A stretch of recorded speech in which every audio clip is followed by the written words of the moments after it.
Hey, what's up? Travel Chronicles, chapter 81, I think. The only reason I want to make a comment tonight was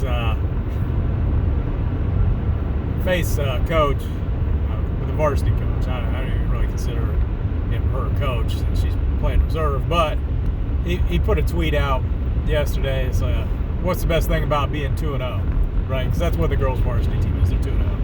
First game they won by 27 points, I think, or 28. And then the next game they won by 5 or 7 points. And like I understand the excitement, right? Because last year you had a team that you had 6 seniors, I think, played on that team, 5 or 6, and you lost 4 starters. 2 were either all district or whatever type performers. A post player, a point guard, so you're replacing them. You only got 1 starter coming back. It was a sophomore last year, and 2 of your starters this year, they saw some time. They were like 7th or 9th off of the bench. Probably didn't play much depending on fouls and whatnot because you had such a senior-laden class. But they did get into some games. So you've got 3 girls that had some experience. You got another girl's a junior, haven't played. So and a freshman point guard. And so I can see the excitement because you're playing with basically 4 girls that didn't play a whole lot at the varsity level last year. You come in and you've won 2 games. And I think the combined record of the teams that you've beat is 0-5, but besides, right? 2 wins is 2. Like, you're at least beating the teams you're supposed to beat them. But I think what's the best part about being 2-0 or whatever it is? I think it's a play on something at Ohio State, either Urban Meyer or Ryan Day or some other Twitter account. It was like an arrogant Ryan Day account because last year when the Buckeyes were undefeated until they got to the playoffs, it was what's the best thing about being 1-0, 2-0, all the way up. I think the response is a chance to be 3 or the next 1-0. Your chance to have an undefeated season. That's the thing. But here's the thing, right? So yeah, we're 2-0. Like I said, the teams are combined 0-5. But the difference is this: we only played 6 girls in that game because one of the girls got hurt in the reserve game that played some varsity the first game. When I say some, she played like virtually every. She didn't play in the first quarter, but I think she played 2, 3, and 4. She played 3 of the reserve quarters. So she played like 6 quarters, but she got hurt. So but he only played 6, right? Now this is a team you're looking at.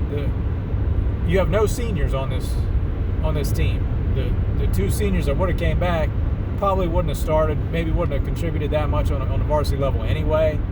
But you don't even have that as an option. Like they just decided, hey, I got other stuff to do. I'm not going to play, right? Which I think is part of the problem with girls athletics anyway, is that girls have a lot more interest than what boys do. And if you're not going to be a good girl, like you're not content to just be a field filler, right? You're not just content to be out there and be the 8th or 9th man when it's your senior year. If you're not a contributor, you don't. Okay, I got other stuff to do. I got other things going on. I'm out. Even if it means, are you okay? Well, you're not gonna let her. Don't care. It's not that big of a deal, and they make such a big deal out of Title IX and girls getting the same opportunity as boys get, and it's just not the same. It is not, and I've watched girls athletics as my daughter's grown up, and it's 2 different things between boys and girls when it comes to that. You have some girls that are just, I don't want to say uber athletic, but just really good at the sport that they're playing. Maybe they've played it since they were 4 or 5 years old, or they're just naturally more athletic than a lot of the other girls, so they do better at it. but you're not looking at these girls going, wow, she should be on the boys varsity team. It's like very, very rarely you see that. Maybe 2 or 3 girls a year that could crack a rotation on a boys varsity team. And I mean like a decent boys varsity team, not like the worst team you've ever seen. It's like, okay, yeah, maybe they can play on that team. But I'm just thinking, back to when I was in high school, back to, some of these other teams that I've seen play. It's like, I don't know that I would take any of these, because most of them aren't that tall to begin with. So it's not like you have like a 6'4", 6'5" girl out there just dominating. Every once in a while you'll see one pretty far above 6 foot. It's like, oh yeah, that girl can play. But I mean, even off the team last year, you wouldn't put any of those girls on a varsity team, even as the 7th or 8th man. You just not even as like a sniper role. So it's just, they just don't have the same interest level, and it's not like it's something where they're going, hey, let's go play basketball at the park. Let's go play some pickup games. They're not doing that. They may play around with their friends, or play volleyball or something else, but it's not the same. They just don't have the same intensity to them. So, back to the tweet. I understand the excitement, but the Bellaire team, here's the thing. You got these girls for 2 more years. So you got like 40 games with these girls. We're in the second game, right? And granted, these girls haven't played a whole lot themselves. So, yeah, you got to develop a core, right, to play. But you can also develop roles. You can also develop role players, all right? I need you for 30 seconds. Because the reserve team only played 2 quarters. So they've got their full eligibility left for the rest of the night because they can play up to 6 quarters. So they could have played every quarter of the varsity game, even though you're missing, the one girl. You can take one girl, see how she does. If she doesn't do any good, okay, let's try the next girl. Let's see how she does for 30 seconds. And that's all it is right now, because you got the girls that you're playing varsity, they're starting varsity, they're just playing varsity, and they're not going back to reserve. Right? And these reserve girls aren't going to take the varsity girls' spots. Not this year. I don't see it happening this year. Maybe they work over the summer, somebody grows some, they work on their handle. Maybe next year. But the point is, you're going to have, all the juniors are playing varsity. So any girl you develop on the bench, you have for 3-4 years, and we're in the second game of the season playing an 0-2 team, and we can't squeeze 30 seconds on the court for somebody, because there's going to be growing pains, right? You can't wait till you're in a game and it's tied and somebody fouls out and somebody else is hurt and going, oh gosh, what are we going to do? Okay, you got to go in, and then the other team there's blood in the water now. The Sharks start circling, and anytime that girl touches the ball, it's going to be double, triple team and a turnover. And it's like, well, she was out there, but she turned the ball over, 2-3 times, because that's her first varsity action, and it's a loss. And here, okay, you're ahead, you're winning, 30 seconds. Let's get this out of the way so that the next time you're in a varsity game, yeah, and they played at the end of the first game for a minute and a half with a 20-point lead, but they're going against other reserve girls. They weren't going against the varsity girls at that point. So, and even if they were, what makes a difference? If our varsity beat them by 20, our reserve could probably lose by 20 to the varsity, and it doesn't make much difference. It's about real game time scenarios, and you gotta build them into your season, and you gotta build them in. And you're not looking at one season here, right? All right, we're celebrating a second victory. Teams that haven't won. All right, what are we going to do when we play a team with a winning record? Now those other girls have no shot to get in, right? Because if we're going to sit there and lose, then the varsity team has to be out there the whole time while we're losing. Like, how's that going to work? Because there are teams that are going to beat our ass. I'll just put it bluntly. Like last year, that team that had 4 senior starters on, 2 seniors coming off the bench, they got beat by 50 at home to a team that's returning every single girl. Yeah. How do you think that's going to go? And they were jerks about it. I mean, they played their girls until, I think like 3 or 4 minutes left. No, I think it was 3 minutes maybe until they took their last starter out. Granted, she's a freshman, but she's a good freshman. She's probably one of their best players, if not their best player last year. And she stayed in until there was 3 minutes left in the game. It's like, what are you doing? And I think we'd only scored 30 points and they had 80. We'll see how it goes. Do I think we're better than the team last year? No, absolutely not. Just because you don't have the experience, because those other girls played for 3 or 4 years at the varsity level.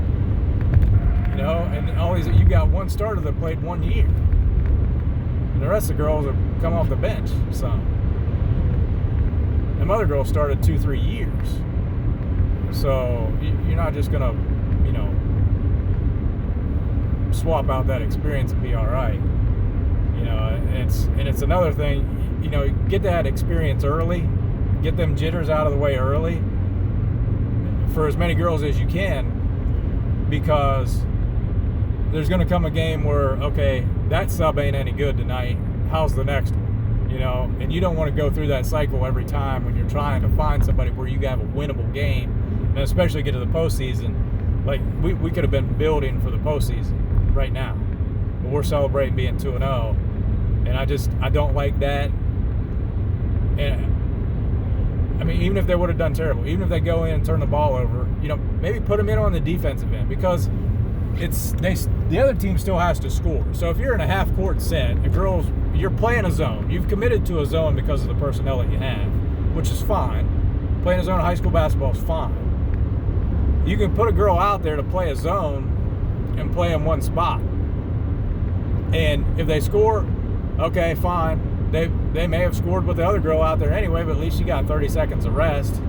You call timeout, get the other girl back out for offense, and you've got a little bit of rest in there. Girls got in the game, got some experience, even if it was slight, at least now she won't be in panic mode the next time you send her out there. Because that's what you're looking at. There's 2-3 girls you're going to need at some point this season, and they're going to be in panic mode and they're going to be useless. But we got to celebrate 2-0.